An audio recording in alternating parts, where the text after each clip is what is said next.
تعاني من الكحة أو السعال الحاد، الحمى الشديدة أو العطس. وصفة اللي كطلبوا مني بزاف نظرا لهذا الجو المتقلب، وحنا كيف ما كتعرفوا أننا مقبلين على الشتاء. وصفة مجربة 100% لمدة 3 أيام كتخلصوا نهائيا من هذه المشاكل. ما تحتاجوش نهائيا تشربوا أي دواء أو لا تشريوه من الصيدليات. هناو نهائيا من هذه الناحية. وصفة بمكونات طبيعية في متناول الجميع. فإذا عندك ألم في الصدر وضيق في التنفس، ارتفاع درجة الحرارة، فهذه هي الوصفة. من بعد ما مشى لي الذوق ومشى لي الشم وكانوا عندي واحد الآلام حادة في الجسم ديالي، إلا كانوا عندك هاد الأعراض ديري هاد السيرو وتفكريني. إلا كان عندك ألم في الحلق، ألم في الرأس، ألم في الجسم كامل، الدوخة، الكحة، ضيق في التنفس،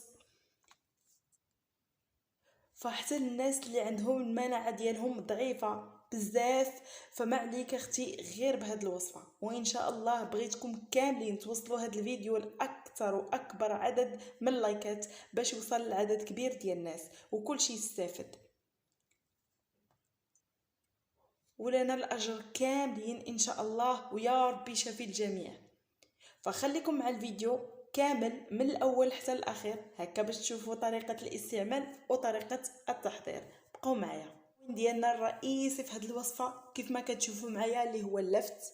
فاللفت غني عن تعريف ومتواجد في جميع الدول ومتواجد تقريبا في جميع البيوت. كل شيء شكون اللي ما كيكونش عنده اللفت. هاد الوصفه هذه قديمه بزاف ديال الجدوات ديالنا والاجداد ديالنا، فكانوا كيستعملوها الناس اللي كتجيهم الكحه، كانوا كيديروا واحد السيرو طبيعي وكيعطيهم نتيجه. وهذه مجربه مني شخصيا، كيف ما قلت لكم كانوا يديروها لينا الجدوات ديالنا وكتعطينا نتيجه رائعه وكنتخلصوا من جميع هاد المشاكل اللي ذكرت لكم. ما غاديش نطرق ليها حيت باش هكا ما نطولش الفيديو. كيف ما كتشوفوا فهذا سيرو طبيعي، وصفه مجربه مني شخصيا. كيف ما كنعرفوا ان اللفت غني عن تعريف، اللفت فيه فوائد وفيه فيتامينات. كنعرفوا ان اللفت كيساعدنا على علاج نوبات السعال الشديده، وكيحتوي اللفت على نسبه كبيره من مضادات الاكسده اللي كترفع نسبه المناعه في الجسم وكتواجه الامراض الموسميه. فهاد الوصفه هذه زوينه بزاف. كيف ما قلت لكم من ضمن الامراض الموسميه منها البرد والسعال، يلين لينا الصدر ديالنا وكيخفف من تواجد البلغم فيه. جيت نهضر لكم بزاف على اللفت فغادي نطول في الفيديو، ما غاديش نستافدوا كاملين، يعني كلشي غادي يمل من الفيديو. فهنايا سيروا بحثوا على اللفت وشوفوا الفوائد ديالو بالنسبه للصحه ديالنا وبالنسبه لهاد الوقيته هذه اللي كيجينا فيها الكحه والحمى والعطس والسعال وغيرها من هاد الامراض كامله. فهاد اللفت هذا كيعالجها لينا بصفه نهائيه، وان شاء الله الله يشافي الجميع. دابا غادي ندوزو للوصفه على بركه الله. هنا غادي نحتاجو اللفت على هذا الشكل، اللفت الابيض اولا داك اللفت اللي كيكون بنفسجي وابيض في نفس الوقت. ناخذ هنايا واحد لفته صغيره، غادي نزولوا ليها هذه الجهه، وغادي ناخذوا هنايا من بعد ما غسلناه جيدا بطبيعه الحال نقدروا نقيوه ونقدروا نخليوه ماشي مشكل. حنا ما غاديش نحتاجو بالجوانب ديالو، فغادي نحتاجو اننا نزولوا له القلب ديالو على هذا الشكل هذا.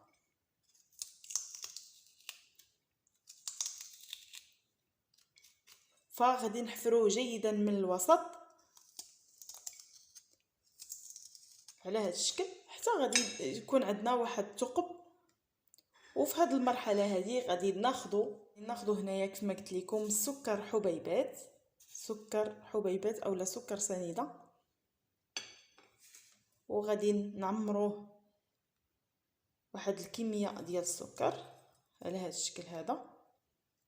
هذه اللي غادي يقول ان السكر ماشي صحي وداكشي، فتقدروا تعوضوا بالعسل.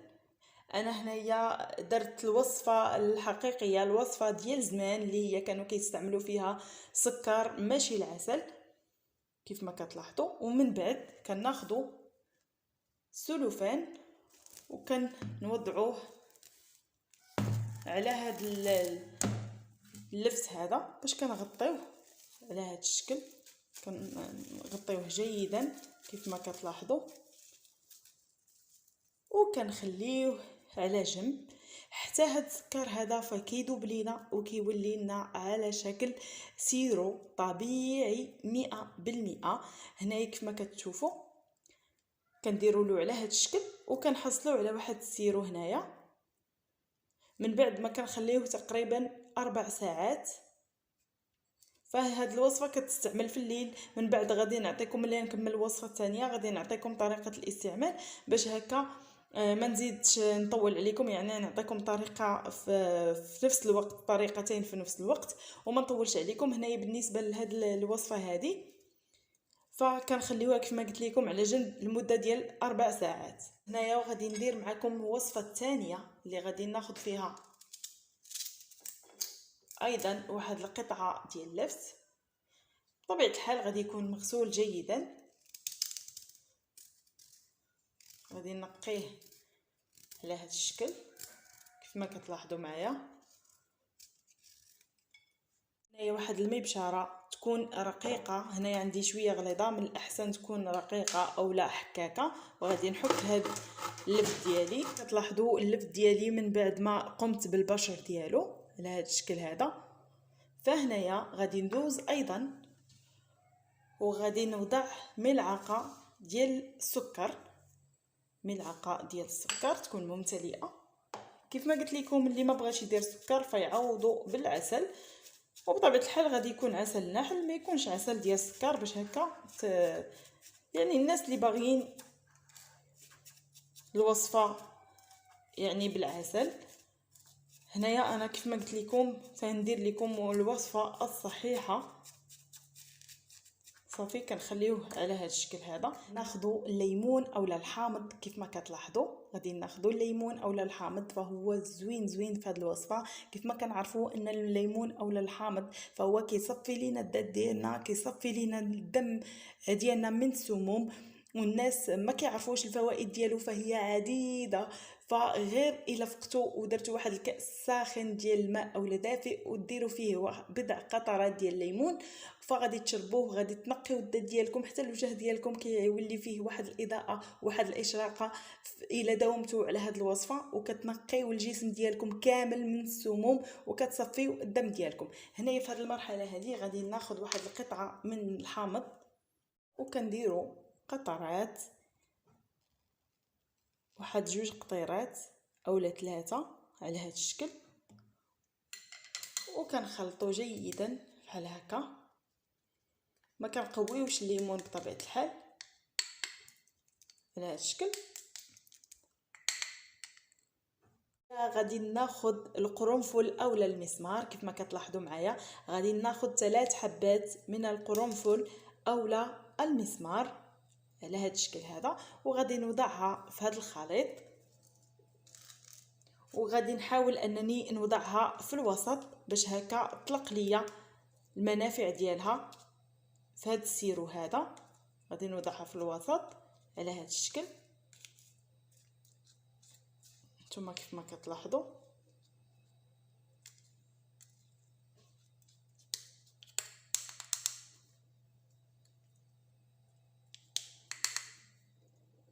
حتى هاد الوصفه هذه كنخليو ان اللف ديالنا يخرج داك السيرو ديالو. هنايا على هاد الشكل هذا غادي نغطيه كيف ما غادي تلاحظوا. ايضا غادي نغطيه وغادي نخليه لمده ديال 4 ساعات باش هكا يطلق لينا داك السيرو ديالو ونكونوا عندنا الوصفه الصحيحه على هذا الشكل.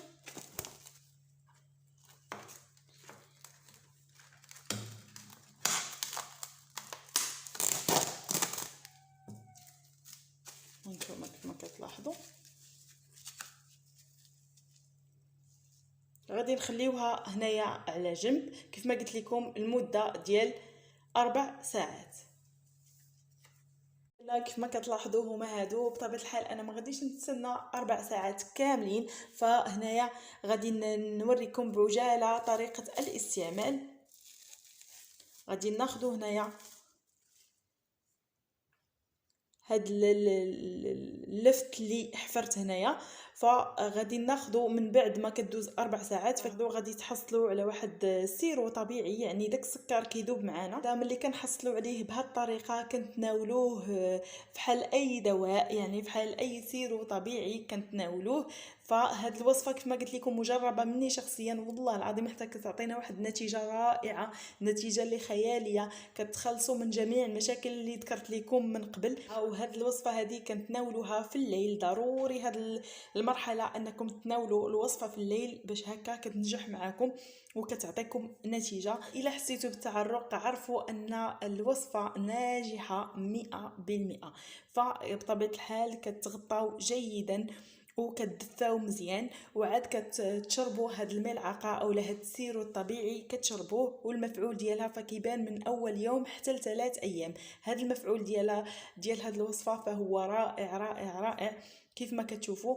بالنسبه للناس اللي غادي يستعملوها فكنصحكم انكم ما تستعملوهاش في النهار، فما كتعطيش نتيجه وما كتخدمش معانا، يعني ضروري ما نستعملوا هاد الوصفه في الليل. هاد الوصفه الاولى اللي ذكرت معكم هي هذه. الوصفه الثانيه كيف ما كتلاحظوا حتى هي تقريبا بنفس الطريقه، هانتوما غتلاحظوا معايا كيف ما كتشوفوا السيرو اللي كنحصلوا عليه ومازال حيت ما خليتهاش، يعني ضروري تخليوها واحد 4 ساعات باش تعطيكم نتيجه. وكاع داك السكر يعني كيذوب وكتحصلوا غير على الماء ديال اللفت، يعني كتحصلوا عليه وكيعطيكم واحد النتيجه رائعه. الناس عارفين ان اللفت كيستعمل في هاد الوصفات، يعني كنستعملوه بهذه الطريقه وكيعطينا نتيجه. انا عطيتكم طريقتين في اللفت وانتم استعملوا اللي بغيتو، حيت بجوج بهم طريقتين فعالتين وكيعطيونا واحد النتيجه زوينه بزاف. كنتمنى الشفاء للجميع، وكنتمنى تبارطاجيو الفيديو مع الناس اللي كتعرفوا باش كلشي يستافد وتعمل فائده، وتعملوا لي لايك وعلاش لا التعليق ديالكم فكيهمني وكيفرحني.